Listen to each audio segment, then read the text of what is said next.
Every tank has a father. The Tiger had the Neubaufahrzeug. The Leopard had the Panther. Today, we trace the entire family tree of German armor to see how the world's most famous tanks grew up from humble beginnings.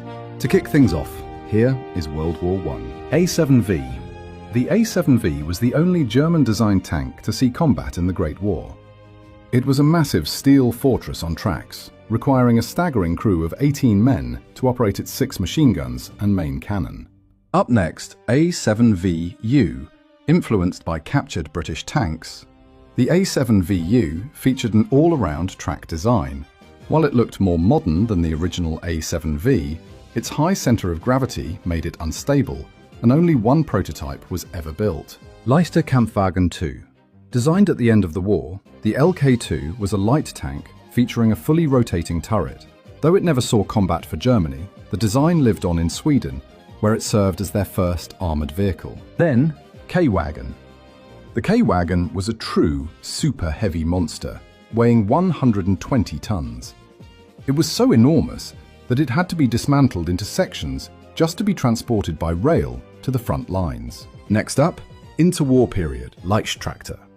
Developed in secret to bypass treaty restrictions, this light tractor was actually a testbed for new armored tactics. It was tested at a clandestine base in the Soviet Union during the late 1920s. Großtraktor, or large tractor, was a secret heavy tank project. It was tested extensively at the Kama Tank School to refine early German ideas for mobility and armament, though it was never intended for mass production. Durchbruchswagen 1, the DW1, was Henschel's first attempt at a heavy breakthrough tank.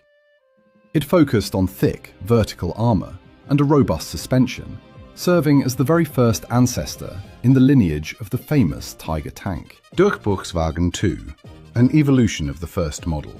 The DW2 increased armor protection and refined the drivetrain. These experiments provided the critical engineering data needed to eventually build the heavy panzers of World War II. Neubaufahrzeug.